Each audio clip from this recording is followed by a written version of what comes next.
Hi there, welcome to the latest episode of my 10-minute moan. And the topic of this 10-minute moan is yet another cover-up by the SNP government in Hollywood. Imagine that. Right, now before I start, if you want to support the channel, you can become a member, or you can subscribe, which is free, or even if you just hit the thumbs up button when you watch one of the videos, that would be fantastic. Thanks for that. So, the latest one. The Daily Express are talking about a story that the Daily Mail, they've got some FOI stuff came back about another cover-up, right? SNP cover-up saw Mary McAllen keep net zero warning quiet for 7 months. That's the headline, with a subline of the net zero secretary was told in September last year that a key report would be delayed, but tried to blame the UK government for an announcement a week later. Imagine that, eh? The SNP has found itself at the centre of fresh cover-up storm after it emerged Mary McAllen kept a warning about Scotland's net zero targets secret for 7 months. The net zero secretary was told in September last year that targets for 2030 were unlikely to be met and the publication of her key report would be delayed. But she only admitted to Holyrood last month that the targets were being scrapped, a move that helped hasten the end of the Butte House agreement between SNP and the Scottish Greens. Ms McAllen told the Scottish Parliament she was rolling back on pledges to cut emissions by 75% in April. She was told the publication of a new climate change plan had to be delayed last year, reports the Daily Mail.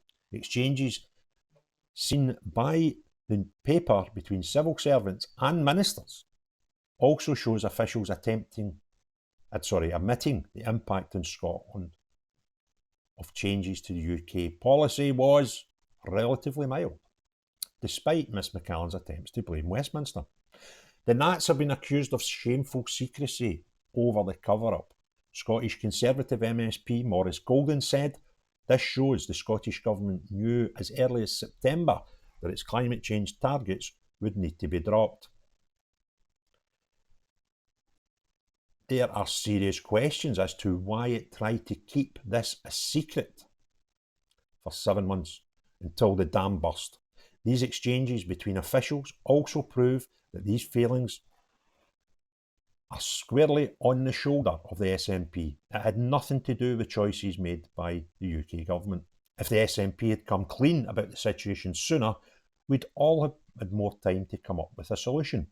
This is more shameful secrecy by a desperate government on an issue of incredible importance. The warning was issued in September the 13th, when the government's Deputy Director for Domestic Climate Change, that's Phil Rains, told Miss McAllen it would not be possible to create a credible draft climate change plan to the current timescales, and it would not be completed by November. A week later, Miss McAllen reacted angrily to Rishi Sunak announcing changes to a UK-wide policy and claimed it was responsible for the delay of the report. Yep, that's right. So she was told on September 13th that the report wouldn't be completed by November. And then a week later, Rishi Sunak comes out and makes some statement about a UK-wide policy, and suddenly McAllen's all over it. That's why our report's going to be late. These people have no conscience whatsoever. Miss McAllen also let the Scottish Greens know of the delay in November. She only admitted last month that the Scottish Government was ditching the 2030 pledge as she continued to blame the UK Government. This is where it gets a bit weird for me. A Scottish Green spokesman continued to blame Westminster despite the evidence, saying, due to the UK Government's unexpected U-turn on climate policies in September 2023, we were made aware that delivering a credible plan would be difficult. So, why did the Scottish Greens not get up in arms about this in September 2023 when they were told it wasn't happening? Why the Scottish Greens now making knee-jerk, quicker reactions to things like gender recognition, things like the Cass report, than they are about climate issues? Because, as far as I remember, the Greens became a thing to fight for the environment. It seems that that is secondary now to transgender rights, gender recognition bill, stuff like that. And it's absolutely bonkers to me. I just can't get my head around it. You just need to look at, I would guess, if you looked at all the press releases, all the interviews, all the questions they have in Parliament, and you listed them on the left-hand side, all that were to do with climate, and on the right-hand side, all that were to do with transgender rights, gender recognition, anything LGBTQ plus XYZ, all of that stuff, putting a rainbow lanyard on. I would imagine this side of the list would be bigger than the one about the environment. And I think that's quite a worrying situation, to be perfectly honest with you. Then we look at the other bit of this story, and it's yet another SNP, example of SNP falling into default setting. Blame Westminster, right? I don't know how, I mean, I think the vast majority of Scottish people have seen through it now, but how many examples of this sort of thing do we need to have as evidence before nobody thinks voting SNP is a good idea?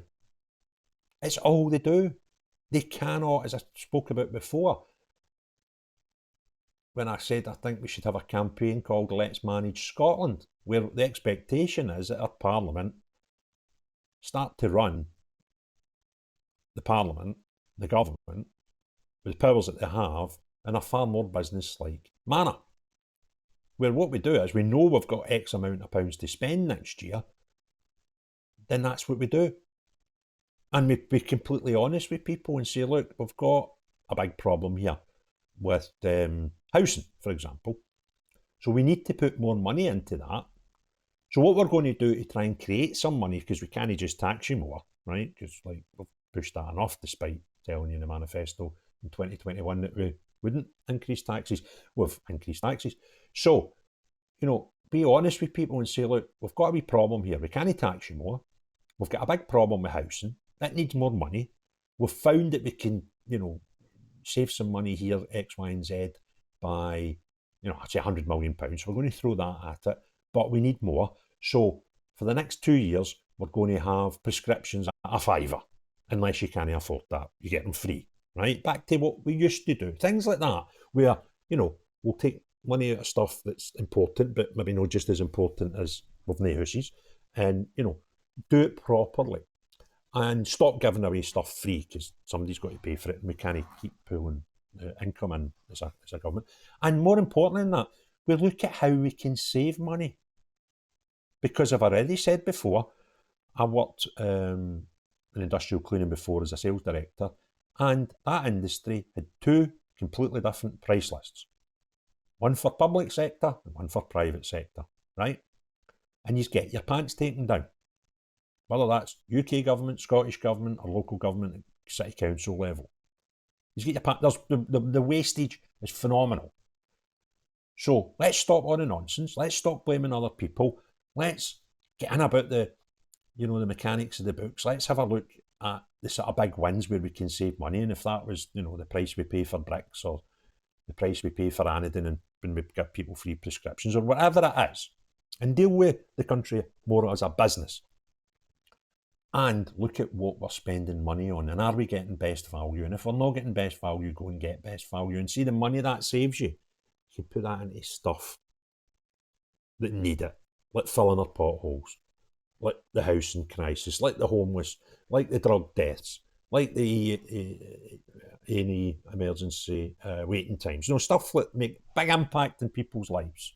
And I'll guarantee you, even people with my knowledge, not Richard Branson level business knowledge, but, you know, a half decent understanding of how a business works, I could probably spend a month going through things that the Scottish government spend money on and save hundreds of millions of quid.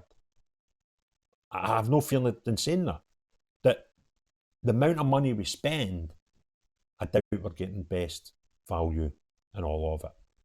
So let's manage Scotland. Let's stop blaming Westminster.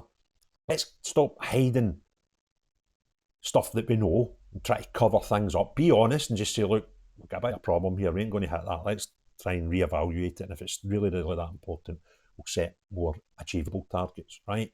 Do stuff like that and manage Scotland. So let's manage Scotland better. Didn't you add the word better into that tag? Maybe let's manage Scotland better. Quite like that. Let's roll with that. If you've liked the video, give it a thumbs up. If you've not already subscribed, please consider doing so. But most importantly of all, unless you're the SNP or the Green Party that want to cover things up all the time and blame Westminsters, see, as long as you're not them, everybody else, have a great day. Cheery bye now.